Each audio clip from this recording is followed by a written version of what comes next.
Bonjour à tous et bienvenue au 23e épisode du balado Sport et Sciences. Je me présente très brièvement, Charles-Mathieu Lachaume, kinésiologue, préparateur physique et aussi posturologue. Aujourd'hui, on va parler de rééducation au niveau du ligament du croisé antérieur. J'ai vraiment deux excellents experts des sommités mondiales en le domaine. Florian Forelli. Florian, ça va bien? Ça va, merci. Et toi, ça va? Très bien, excellent. Donc, pour faire un peu le topo de Florian, Florian est un physiothérapeute. En France, on dit kinésithérapeute du sport. Vraiment, c'est un expert au niveau de la rééducation du ligament croisé antérieur. Il y a plus de 70 publications scientifiques sur le domaine et c'est même un conférencier international. Merci d'être là avec nous aujourd'hui pour discuter de la rééducation. On va parler de votre article, les gars, tout à l'heure. Patrice, bienvenue au Balado Sport et Sciences. Content de t'y retrouver. Merci beaucoup. Comment vas-tu? Merci à toi. Écoute, ça va très bien et je suis content de participer à ce podcast. C'est un honneur d'être là parmi vous ce soir. Bon, super, exact. Faire le topo de Patrice Marine. Patrice est un physiothérapeute, kinésithérapeute, expert au niveau de la préparation physique, aussi dans un cadre au niveau du ligament croisé antérieur. Il est spécialiste au niveau de la prise en charge des lésions musculo-squelettiques et ils sont en France, les gars. Première question, on parle de votre article que j'ai lu, très très bon article si jamais les physiothérapeutes, kinésithérapeutes, même kinésiologues veulent le lire. C'est un article sur, on parle de l'entraînement basé sur la vélocité au niveau de la rééducation du ligament croisé antérieur. Première question, Florian, c'est quoi l'entraînement basé sur la vélocité? Qu'est-ce que c'est? Bah, ça va être justement une méthode un peu de renforcement musculaire, dont je pense qu'on parlera plus en détail après, et qui, comme son nom l'indique, va inclure en fait la vitesse. Alors ça paraît toujours un peu en fait basique quand on l'évoque comme ça, et en fait on s'est en tout cas rendu compte que chez les patients qui étaient opérés en tout cas de reconstruction de ligaments croisés antérieurs, là où ils étaient potentiellement mauvais, c'était justement lorsqu'ils allaient développer, faire des mouvements en incluant de la vitesse. On voit qu'il y a de nombreuses compensations. On va publier ça très prochainement, notamment sur l'aspect excentrique et sur l'aspect concentrique. C'est-à-dire que sur un squat classique, un croisé va très bien descendre sans compenser, monter sans avoir de compensation sur les phases excentriques et concentriques. Dès lors, on va inclure de la vitesse. On voit parfois que le mouvement va être compensé et qu'il va y avoir des déficits aussi de force et de production de force surtout qui vont être, on va dire, à l'intérieur en fait de ces mouvements. D'où l'intérêt, c'est vrai, d'avoir justement ce velocity base training qui va pouvoir développer aussi des capacités, on va en parler après, notamment au niveau de la force, la puissance musculaire, mais surtout d'intégrer en fait la vitesse dans le renforcement musculaire, ce que des fois, en kinésithérapie, on va potentiellement oublier, parce qu'on est beaucoup focalisé en fait sur la masse, hein, et d'où des fois, malheureusement, en fait, les protocoles basés sur la RM, donc on se focalise beaucoup sur la masse et on oublie que de manière des fois juste physique, hein, la force et la masse faut l'accélération et la puissance c'est la force et la vitesse. Donc c'est vrai qu'on oublie à chaque fois cette composante de vitesse qu'on retrouve en fait dans la force et cette composante de vitesse qu'on retrouve aussi dans le développement de la puissance. Et c'est généralement des caractéristiques qu'on souhaite retrouver chez les patients justement, qui ont des reconstructions du ligament croisé antérieur. Parce qu'il est vrai qu'on entend beaucoup aujourd'hui parler voilà, de cognitif, de contrôle moteur, etc. etc. Mais je pense qu'il est toujours important aujourd'hui de continuer à se focaliser sur la base. Et la base, justement, c'est cette force musculaire, cette puissance que justement les patients arriveront en fait à développer au cours de leur activité, qui va rejoindre aussi ces notions d'activation musculaire, et notamment au niveau du quadriceps, qui est vraiment le poumon du genou. Et donc, c'est pour ça que, en tout cas, cette méthode de renforcement, on va dire, musculaire, qui était plutôt issue du milieu du sport, je pense, a tout son sens, notamment dans la prise en charge du ligament croisé antérieur. Parfait, excellent. Merci pour l'explication. Patrice, est-ce que tu voulais rajouter quelque chose sur le propos de Florian? Alors oui, tout à fait. Donc, nous, en rééducation, on se focalise beaucoup sur la force, hein. C'est l'objectif majeur. On cherche à regagner, à augmenter les niveaux de force, notamment du quadriceps. Mais on s'est rendu compte qu'à 6 mois post-opératoire, les niveaux de force maximale étaient rétablis. On trouvait une symétrie suffisante. Mais par contre, au niveau du RFD, on pouvait observer des déficits qui allaient jusqu'à 50%.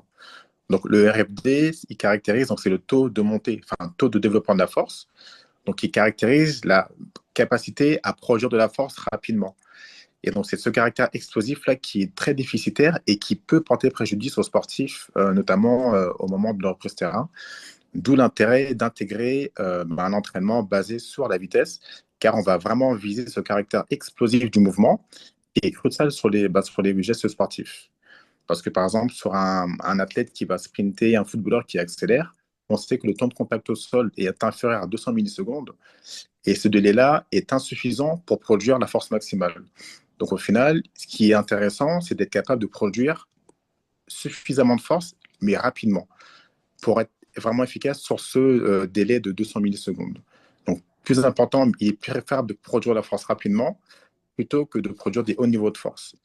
D'où l'intérêt de l'entraînement basé sur la vitesse. Très cool, merci pour le rajout. Si je te renvoie la balle un peu, Patrice, parlons un peu pourquoi la méthode 1RM de planifier en fonction de l'échelle des répétitions maximales, ça serait un peu désuet comme méthode. Est-ce que tu peux me donner des exemples, des avantages d'utiliser l'entraînement basé sur la vélocité au niveau du gym pour une rééducation au niveau du ligament croisé antérieur? C'est possible. Bien sûr, déjà, bon, la méthode basée sur le pourcentage de RM, donc c'est basé sur le RM, hein. Le RM, c'est la charge qu'un individu est capable de déplacer une seule fois avec une technique d'exécution correcte. Et on s'est rendu compte que ce RM, il variait de façon journalière, il pouvait même varier de 20%. Le problème, c'est que les cycles de planification classiques, en tout cas la méthodologie basée sur le pourcentage de RM, se base sur un RM qui est établi en début de cycle. Donc un cycle qui va durer 4-5 semaines. Le problème, c'est qu'on a un RM qui varie, ce qui va faire que le jour où le RM ne sera pas en accord avec le RM mesuré, on aura une erreur au niveau de la planification. C'est-à-dire que si un jour l'athlète est plus fatigué, l'athlète ou le patient est fatigué et en fait, il ne sera pas capable de produire ce RM, la planification qui sera mise en place sera inadaptée ou alors insuffisante ou trop importante pour lui. L'avantage de Velocity Based Training, c'est que en fait, on prend en considération cette fluctuation du 1RM. Grâce à la vitesse de déplacement, on va établir un profil charge-vitesse et ce profil charge-vitesse, il est individuel à la personne, ce qui veut dire que le jour où je vais travailler avec 80% d'intensité, je vais adapter la charge pour que la vitesse corresponde à ce 80% d'intensité. Parfait. Super. Est-ce que Florian, tu voulais rajouter des points sur un peu ça serait quoi un peu les autres avantages? Donc, moi, je suis physiothérapeute, kinésithérapeute en France. Vous voulez me vendre qu'il faudrait que j'en fasse avec mes athlètes en rééducation du croisé antérieur. Est-ce qu'il y aurait d'autres points positifs que ceux précédemment mentionnés par Patrice, Florian? Ouais, je pense qu'on peut compléter par une approche aussi des fois, tu vois, plus rééducative, on va dire, tu vois, de base. Patrice parlait très bien tout à l'heure du RFD, hein, qui est vraiment, qui avait été mis justement un peu en évidence par Mafuletti en 2016, etc. Et en fait, quand on s'aperçoit, en fait, j'en parlais tout à l'heure quand je parlais d'activation en fait rapide, c'est que l'activation, c'est la première chose finalement que l'on cherche après une reconstruction du ligament croisé antérieur avec tous les phénomènes d'arthrogenic muscle inhibition. Et finalement, comme disait Patrice, c'est un peu aussi la dernière chose que l'on cherche par le développement du RFD. Donc c'est vraiment quelque chose qui est ultra important tout au long de la rééducation, vraiment du post-opératoire immédiat. Je vais exclure le préopératoire, où ça pourrait être aussi avoir un intérêt, mais en tout cas jusqu'à la fin vraiment de la rééducation. Et on voit qu'effectivement, l'activation, le taux de force développé, c'est la capacité justement de recruter toutes les unités motrices dans un temps plus ou moins adapté en fonction de la tâche que l'on veut faire. Donc, je pense que cette notion effectivement de, de réussir hein, tout simplement, alors des fois c'est vrai que ça paraît tellement simple qu'on se dit mais pourquoi on va aller développer tout ça? Mais on voit en fait que généralement autour du croisé, ce qui est simple, c'est rarement développé, on ne sait pas trop pourquoi.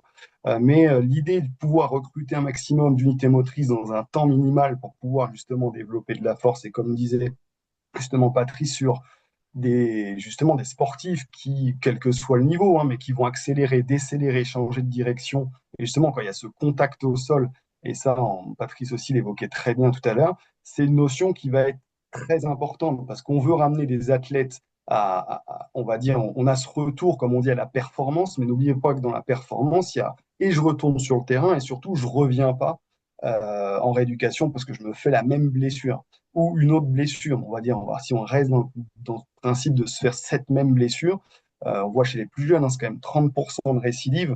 Donc, c'est très important, en tout cas dans cette donnée épidémiologique. Et je pense qu'il est vraiment important d'optimiser cette activation musculaire. Et elle peut se faire que si on met effectivement de la charge d'à côté, et comme je dis, si on inclut de la vitesse de l'autre, pour justement avoir des gens qui, lorsqu'ils retournent sur le terrain, ont des capacités musculaires et retrouvent des qualités musculaires qui soient capables en fait d'optimiser en fait leur performance pour diminuer le risque de blessure. Super, oui, c'est ça. On a le paradigme un peu shifté, si je peux me permettre le terme. C'est anciennement, on était plus sur une méthode de force maximale. Là, de plus en plus, on veut connaître aussi le statut neuromusculaire de l'athlète. Et vous pouvez, avec cet appareil-là, qu'on va en discuter dans quelques secondes, le VBT, ben, mieux connaître le statut neuromusculaire, mieux gérer la fatigue de l'athlète et vraiment pour des résultats vraiment plus optimaux au niveau de la reprogrammation, au niveau de la rééducation du croisé antérieur. Florian, tu m'as vendu un peu l'idée que oui, je devais en faire de l'entraînement basé sur la vélocité. Maintenant, c'est comment je l'organise, mais surtout la première étape, c'est quel instrument je devrais acheter avec ton expérience. Et si on veut y aller un petit peu aussi avec la planification de l'instrument, c'est quand je devrais en faire du VBT, si on peut se permettre le terme, avec en rééducation. Bah, sur la planification du VB, alors sur l'instrument, il y a plusieurs instruments et c'est vrai que sur l'article, on en parle pas mal. Il y a des applications voilà, qui existent, il y a des encodeurs linéaires et on va dire des encodeurs un peu Bluetooth. Donc, je ne vais pas forcément voilà, citer de marque, même si on n'a aucun conflit d'intérêt, je pense Patrice également.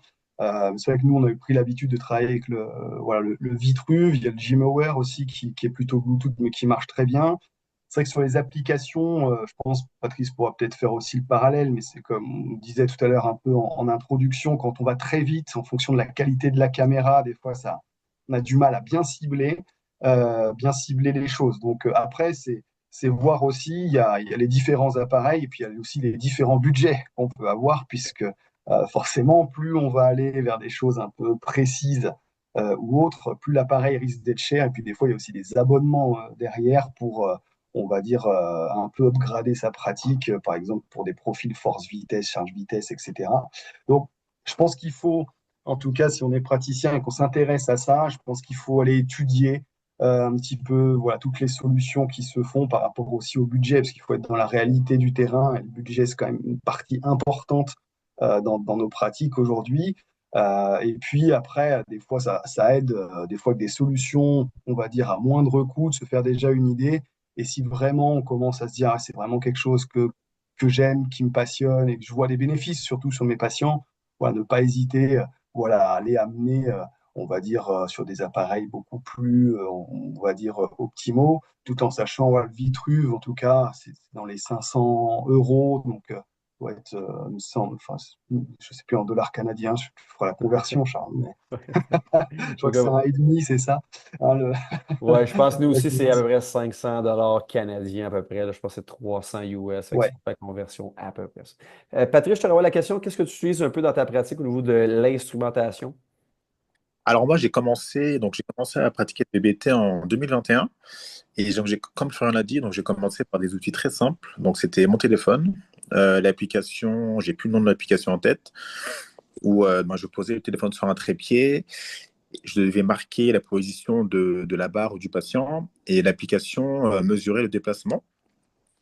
Je me suis rendu compte qu'avec la pratique, c'était que ce n'était pas très précis, ça dépendait beaucoup des conditions, d'éclairage, également de réseau, de connexion Bluetooth. Il suffit que dans la pièce, il y ait 3-4 téléphones dans les environs pour que ça puisse brouiller le signal. Donc, je n'étais pas très satisfait. Ensuite, j'ai investi dans un capteur inertiel donc, qui est aimanté et que j'accrochais directement à la barre de musculation via des straps. Donc j'ai gagné en précision à condition que la technique d'exécution soit bonne. Le problème, c'est que par exemple sur un squat, il suffisait que mon patient fasse tourner la barre, donc modifie la position de ce capteur pour que ça fasse complètement ma donnée de vitesse. Donc ensuite, je me suis intéressé à des modèles un peu plus évolués, et puis je me suis rendu compte que dans la littérature, que le gold standard était l'encodeur linéaire, donc de diverses marques, et donc on a investi dans le Vitruve, hein, comme a dit Florian. Et donc le Vitruve, le principe, c'est un câble qui est accroché à la barre, ou qu'on peut accrocher également au patient, et l'encodeur linéaire est fixé au sol et va mesurer la distance de déplacement du câble. Et en fonction de cette distance de déplacement et de l'accéléromètre, il en déduit la vitesse de déplacement de la barre. Et donc maintenant, j'utilise que ça. L'avantage, c'est que c'est très facilement transportable, hein. C'est un petit cube de quelques centimètres cubes. Et puis, c'est très facile à prendre en charge. Donc, il n'y a pas du tout, enfin, il y a un temps d'habituation qui est normal, comme tout outil nouveau. Mais une fois qu'on l'a bien pris en main, l'utilisation est vraiment très simple, l'application est très simple. Et pour le patient, c'est également très intuitif. Cool. Est-ce que tu peux me parler un peu sur quel exercice que tu suggères d'utiliser le VBT euh, à l'entraînement? Alors, les exercices les plus décrits dans la littérature, et c'est également ceux que j'utilise le plus, c'est le squat. Donc, le squat chargé avec une barre à vide ou avec une charge additionnelle. Le squat, également le soulevé de terre roumain classique. J'utilise également avec un exercice, le hip thrust, pour renforcer les muscles fessiers, enfin la chaîne postérieure, hein, plus particulièrement. Mais vraiment, l'exercice le plus utilisé, c'est le squat. Parfait, super. Ouais, ça, le squat est très, très, très. Il y a beaucoup de littérature sur le sujet. Donc, oui, c'est un exercice à favoriser. Et aussi, le fait qu'il soit bilatéral, ça facilite un peu la prise de données. C'est très rare qu'on va utiliser sur des gestes unilatéraux, là, donc pour la stabilité et tout. Florian, je te renvoie la question. Au niveau de la programmation, donc oui, là, on a l'instrumentation, on a sur quel exercice, c'est quand on peut faire du VBT avec nos athlètes en rééducation, ligament croisé antérieur. C'est quoi la période hein, que tu suggères? Ah, c'est vrai que on n'a pas forcément toujours la période, on va dire, temporelle, il n'y en a pas forcément, puisqu'il y en a beaucoup aujourd'hui. D'ailleurs, nos co-auteurs, Bram Swimen, qui fait énormément de VBT sur le côté un peu belge et justement Pays-Bas, lui disait que voilà, on peut l'utiliser dans les premières phases de rééducation sur un croisé. Alors bon, après, moi j'aime bien être toujours un peu mitigé, hein. Genre, c'est pas parce qu'on a fait un article, par exemple, sur le VBT, qu'on utilise le VBT, qu'on est voilà, des sectaires du VBT. Je pense qu'il y a un temps justement pour optimiser, comme j'ai la charge dans les premières périodes de la rééducation et après, voilà, amener assez vite. Je pense qu'on peut l'utiliser dans les premiers temps aussi comme biofeedback, par exemple sur des exercices de concentrique intensité. Donc on est vraiment avant les sauts hein, déjà.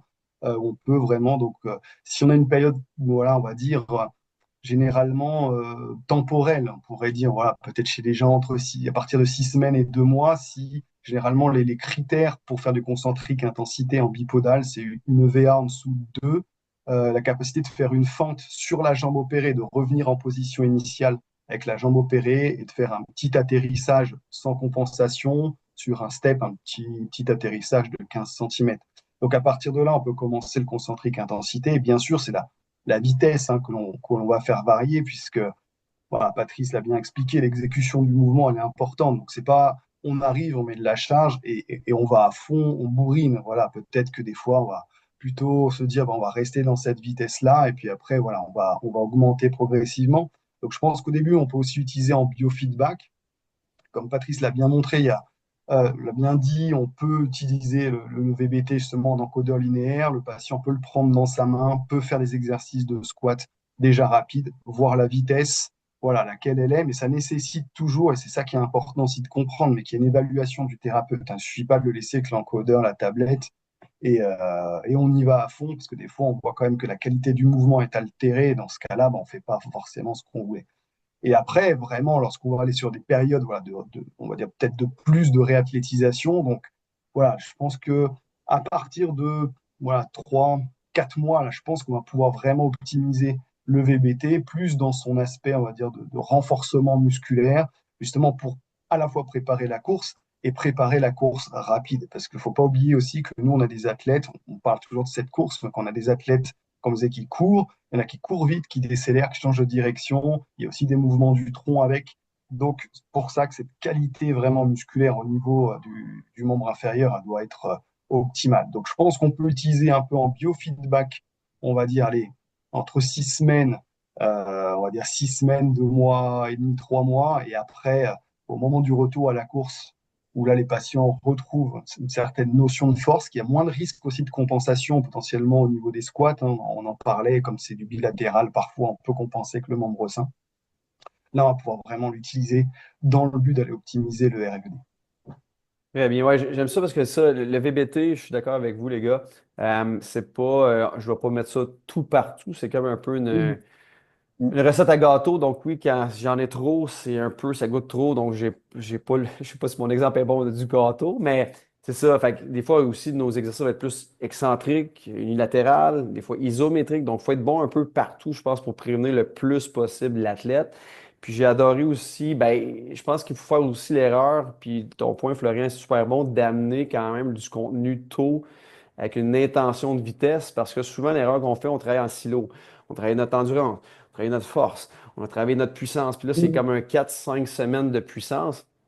Mais si on a déjà fait de l'intention dans les premières semaines, c'est sûr que l'athlète aurait eu un bénéfice parce que ça aurait été moins choc, puis juste sur une petite bracket de temps. Donc, l'amener progressivement, puis d'augmenter un peu l'intensité. C'est comme un peu des fois un curseur sur un système audio, oui, de monter le treble, monter le son, la bass, puis tout ça, mais au fil des semaines, d'augmenter, oui, l'attention sur la vitesse de contraction, c'est super important, mais déjà de commencer dans les stades quand même primaires, puis l'athlète va être plus protégé. J'aimerais ça, Patrice, t'entendre sur maintenant, plus dans une semaine, comment qu'on peut le travailler, le système VBT? Est-ce qu'on en fait toutes les séances, qu'on met un peu de force? J'aimerais t'entendre sur, dans un microcycle, une semaine d'entraînement, comment qu'on organise notre contenu? Alors, dans un microcycle, pour le VBT, bah, typiquement en France, la rééducation, généralement, donc, les patients sont à trois séances par semaine, entre 2 et 3 séances. Donc, moi, j'aime bien, une fois que les prérequis sont atteints, j'aime bien réserver une séance uniquement basée sur le VBT avec mes patients, où je vais leur donner des objectifs clairs en fonction du stade. Donc, généralement, au début, le seuil de vitesse que je leur demande, c'est de respecter 0,8 mètres par seconde. Donc 0,8 mètres par seconde, ça correspond, si on regarde la courbe force-vitesse, à la zone vitesse-puissance. Donc 0,8 mètres par seconde. Et ensuite, pour la planification, ben, pour le coup, je vais quand même, on va se baser un peu sur les protocoles de renforcement basés sur le pourcentage de RM, à la différence que je ne vais pas conserver ces protocoles de façon statique. C'est-à-dire que si je choisis un jour d'utiliser un protocole de renforcement en force du type 6x6, je ne vais pas demander à mon patient, fais 6 séries de 6 répétitions à 0,8 mètres par seconde. On va garder les 6 séries. Par contre, la différence, et c'est ce qui fait toute la différence avec la méthode traditionnelle, c'est que je vais lui dire, eh ben voilà, là, aujourd'hui, on travaille en force, donc je veux que tu stoppes ta série une fois que la vitesse atteinte ou que le pourcentage de perte de vitesse est égal à 20% par rapport à la première répétition, à la vitesse de la première répétition. Donc, il y a des séries où il va peut-être faire 7 répétitions, d'autres séries vont en faire 5, mais une fois qu'on aura atteint ce seuil de 20% de perte de vitesse, je lui demande de stopper la série, indépendamment du nombre de répétitions qui a été effectué. Et c'est ça qui fait toute la différence avec la méthode traditionnelle, c'est que la méthode traditionnelle, elle est figée, c'est 6x6, c'est 5x5, c'est 10x10, c'est un nombre de séries, un nombre de répétitions qui est extrêmement figé. Il ne s'adapte pas du tout à la vitesse, enfin à l'état de forme de l'athlète ou du patient. Et on s'est rendu compte également qu'il n'est pas nécessaire d'aller jusqu'à l'échec pour obtenir des adaptations en force ou en hypertrophie. On peut garder 2 à 3 répétitions en réserve et obtenir les mêmes effets que si on est allé à l'échec.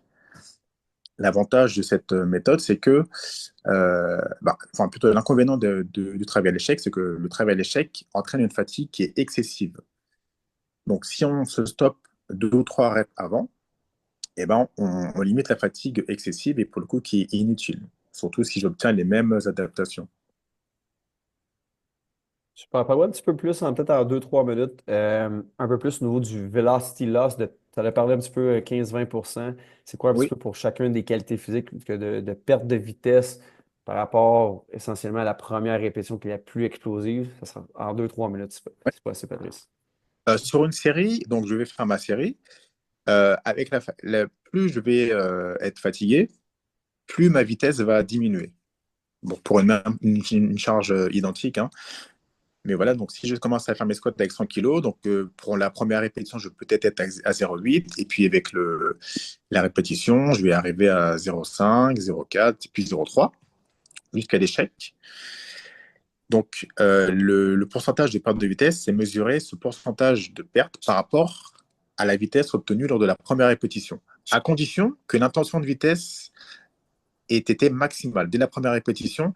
Et c'est pour ça que c'est vraiment primordial d'avoir une intention de déplacement maximale dès la première répétition et peu importe la charge qui est mobilisée.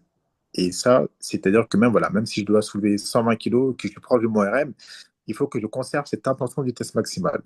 Sinon, toute la méthodologie sera faussée.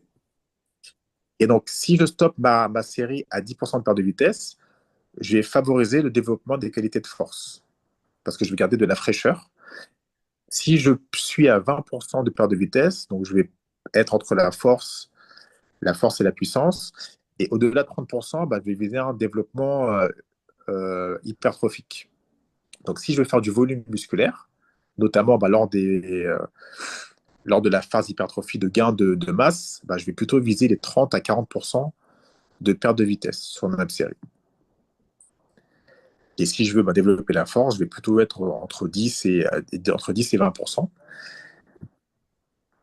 Et c'est là tout l'intérêt de ce pourcentage de perte de vitesse. Il permet une autorégulation également, et puis il permet d'éviter une fatigue qui est excessive. OK, maintenant, une question que j'aimerais ça adresser à Florian. On a parlé un peu de VBT, d'entraînement basé sur la vélocité. Maintenant, j'aimerais ça savoir un peu le séquençage, comment j'organise tu sais, si tu faisais un peu le courant normal d'une réadaptation au niveau du croisé antérieur, les étapes, comment tu vois ça, on pourrait dire, grosso modo. Ouais, sur la progression on va dire, du VBT dans les étapes, donc comme on disait tout à l'heure, peut-être d'abord, voilà, comme tu disais, l'intention, biofeedback. Ensuite, je pense qu'il faut justement peut-être moduler à la fois entre voilà, la masse et la vitesse en fonction aussi voilà, des exercices. Faut pas oublier qu'on travaille aussi avec des patients aujourd'hui, donc c'est des gens qui, c'est pas comme des fois des athlètes où on cherche à optimiser les performances. Déjà, là, on cherche à revenir à des performances, des fois, on va dire basique, parce qu'on se rend compte qu'en fait, beaucoup d'athlètes qui se font des croisés, déjà musculairement, sont pas bons à la base. Donc, en fait, c'est aussi ça, peut-être aussi notre rôle de les rendre meilleurs. Donc, de partir effectivement après sur des sessions, on va dire, soit plutôt, on va dire, sur de la charge ou après plus sur de la vitesse. Et c'est l'avantage, en fait, je pense, du VBT aussi, c'est qu'aujourd'hui, c'est vraiment bien découpé entre ce que je veux travailler de la vitesse, ce que je veux travailler plutôt la vitesse, mais pour justement l'accélération. On avait fait aussi un bon article justement sur le retour au sprint avec Patrice par rapport au VBT. Et après, est-ce que je veux travailler la force absolue? Moi, je pense qu'en tout cas, cette force absolue, elle doit être vraiment, on va dire permanente dans dans les séances que l'on cherche en tout cas à avoir. Et après, on va dire que c'est peut-être ces notions de vitesse vont être adaptées en fonction de ce que fait en fait voilà, le sportif. Je pense que des fois, Patrice le disait très bien tout à l'heure, on va pouvoir adapter aussi cette vitesse en fonction du type de sport, du type d'athlète, des objectifs aussi que les gens veulent. Donc c'est vrai que dire de manière, on va dire, vraiment, on va dire même idéologique, comme on pouvait dire, faut faire ça, faut faire ça, faut faire ça, c'est difficile aujourd'hui à dire. Par contre, ce qu'on sait, c'est que le corps, en tout cas le cerveau, il aime la répétition, donc il faut aller répéter, répéter, répéter, répéter, parfois des fois les mêmes mouvements, des fois peut-être inclure des focus différents pour une meilleure intégration du mouvement, comme on parlait tout à l'heure. Mais je pense qu'il faut vraiment voilà, se cadrer par rapport à ça. Et surtout, en tout cas pour la pratique du VBT, moi ce que j'aime bien avec les patients, c'est que j'ai quand même l'impression qu'en termes de ressenti d'effort, On parlait de répétition de réserve tout à l'heure, mais on pourrait parler aussi de RPE. Les patients, quand même, on ressent un effort un peu plus intense qu'avec quand même lorsqu'on met l'ARM. Parce que je pense qu'aussi ce feedback de vitesse fait que les gens vont avoir vraiment tendance à aller au maximum de leur capacité. Et peut-être aussi qu'en rééducation, je vais oser le dire, mais quand on fait du travail à RM, peut-être qu'on est peut-être sous-maximal par rapport à ce qu'on pouvait faire, chose qu'on ne le fait pas potentiellement. Voilà, avec le VBT, on a cette application en fait directe de la charge et souvent en RM, bah aussi on se laisse parfois perturber par les systèmes poids-poulie, etc., qui démultiplient ou la force ou autre. Et peut-être qu'on est plus souvent en sous-maximal qu'on peut être avec le VBT. Donc, ce qui fait que le VBT, lorsqu'on est vraiment sur des capacités justement vers 3 mois où on peut vraiment attaquer fort et développer des qualités musculaires, c'est peut-être là où ça justement prend tout son sens. De ton côté, maintenant, Patrice, est-ce que tu voulais rajouter quelques points sur la programmation? Oui, donc par rapport à la programmation, l'avantage majeur du VBT, donc l'avantage par rapport aux méthodes traditionnelles, c'est que en fait, le VBT ne s'affranchit pas, enfin ne se base pas sur le RM. Le problème du RM, c'est que il faut le mesurer, et pour mesurer un RM, on est obligé d'aller mobiliser des charges qui sont lourdes. Donc ça pose problème pour nos patients qui sont en situation de blessure, donc qui sont en situation de faiblesse, d'autant plus pour les patients qui n'ont pas l'habitude de mobiliser des charges lourdes. Donc, l'évaluation du 1RM chez ces patients-là risque d'entraîner des valeurs de RM qui seront faussées et qui vont ensuite entraîner une programmation qui sera injuste, qui ne sera pas adaptée à leur capacité réelle. Donc, l'avantage du VBT, c'est qu'on va vraiment s'affranchir de tout ça et pouvoir faire une programmation adaptée aux capacités réelles du patient et surtout aux capacités journalières du patient. Et donc, c'est ce qui fait vraiment la différence. Et je pourrais rajouter également quelque chose au niveau de l'autorégulation, c'est que l'autorégulation est favorisée par le VBT. Le fait d'avoir le feedback immédiat de vitesse va pousser le patient à aller à ses capacités maximales. Il y a un petit effet compétition qui fait que le patient va chercher, ou la patiente, à aller toujours à viser cette vitesse. Elle a un objectif, hein. Et on sait que c'est une sorte de focus externe, hein, que le focus externe a de grands avantages, apporte beaucoup de bénéfices en rééducation, chose qu'on n'a pas avec la méthode traditionnelle. Et on demande simplement aux patients de pousser sans donner d'intention de vitesse. Et même si on donne une intention de vitesse, si on n'a pas de feedback, comment savoir si je suis à fond ou pas? Exact. Dernière question, question qui tue, on pourrait dire. Florian, est-ce que les athlètes en rééducation suite à une opération du croisé antérieur, les athlètes dans le sport, est-ce qu'ils reviennent trop vite dans leur sport? Ton avis là-dessus, habituellement? Ouais, c'est toujours délicat quand on n'a pas les datas devant soi. Par contre, ce qu'on peut dire, c'est qu'ils sont obsédés par cette notion de revenir vite. Ça, c'est hyper, on va dire, courant. Dire qu'ils reviennent vite, c'est vrai que souvent, voilà, aujourd'hui, on va dire c'est entre 9 et 12 mois le retour à la compétition tel que c'est établi. Mais donc, après, c'est toujours difficile, comme je te dis, quand tu n'as pas les datas, toujours de dire, bah voilà, est-ce qu'il est revenu vite ou pas.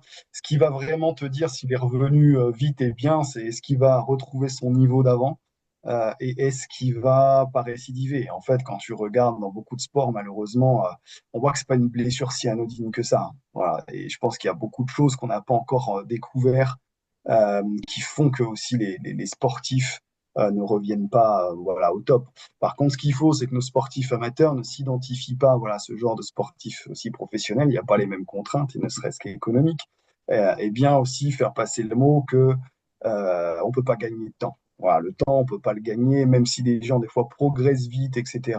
Par contre, ce qu'on peut faire, c'est justement ne pas perdre de temps. Moi, je travaille avec beaucoup de physio qui, des fois, bah, comme on disait, hein, aussi chargeaient beaucoup, parce que c'est le problème quand on voit que par la recharge et pas que la vitesse. Des fois, c'est qu'on met beaucoup trop de charge trop vite et qu'on on a des muscles, justement, qui sont pas en capacité de travailler avec ce type de charge. Et c'est là où les douleurs arrivent, les complications arrivent, etc.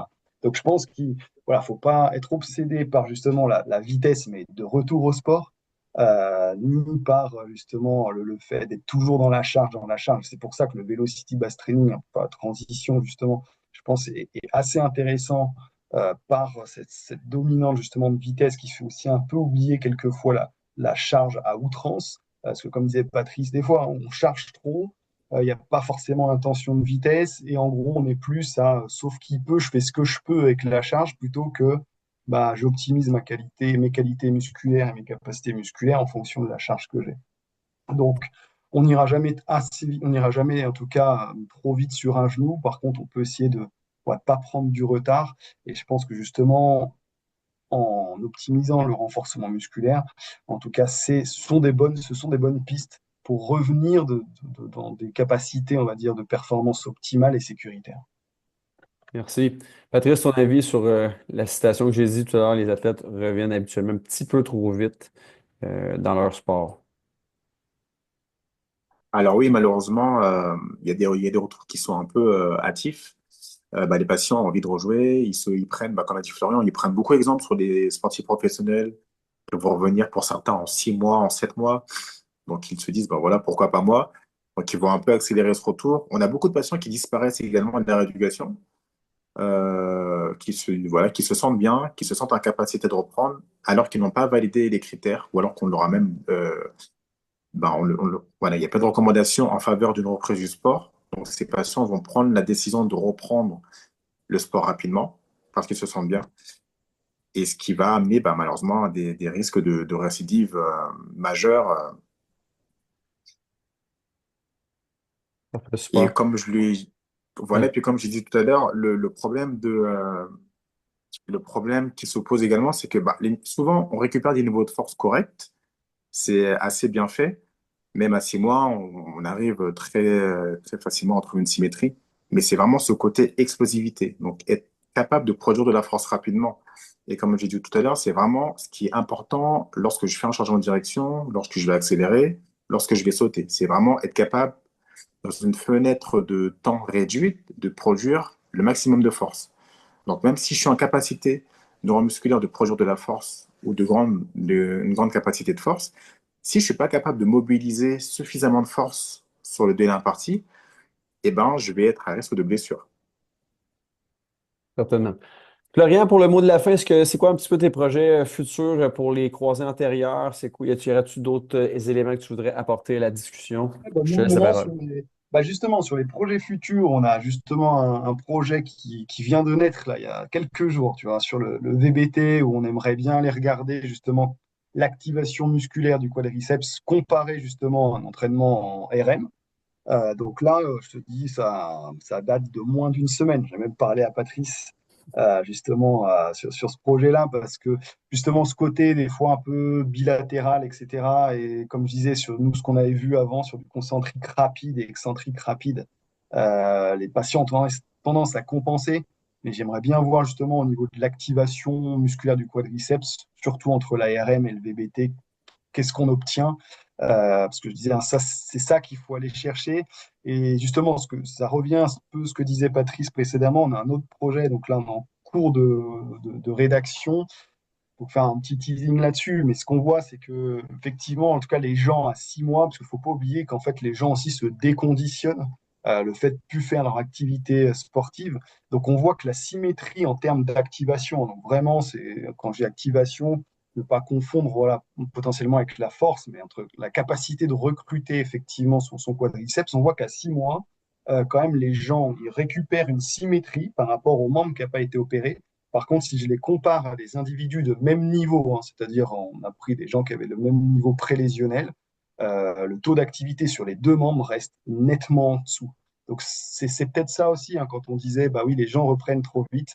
Bah oui, qu'est-ce qui va justement améliorer aussi cette capacité d'activation musculaire? C'est ce que justement Patrice disait, hein, c'est toutes ces qualités explosives justement qui vont en avoir. Donc peut-être qu'en rééducation, on n'en faisait pas assez, mais pas parce qu'on était mauvais, hein, je ne veux pas dire ça, mais parce qu'on n'avait peut-être pas forcément les outils qui nous permettaient de le faire. Aujourd'hui, on a le DBT qui nous permet potentiellement d'optimiser ça.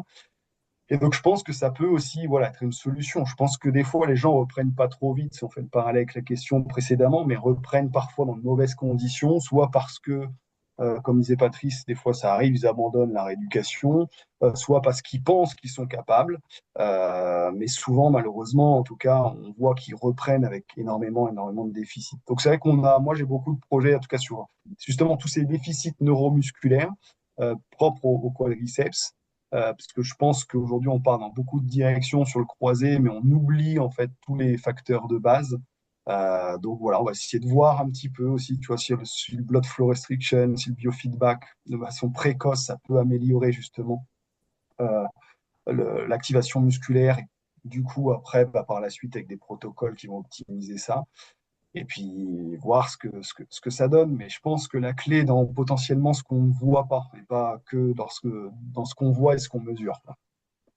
Super. Bon, ben, bon projet.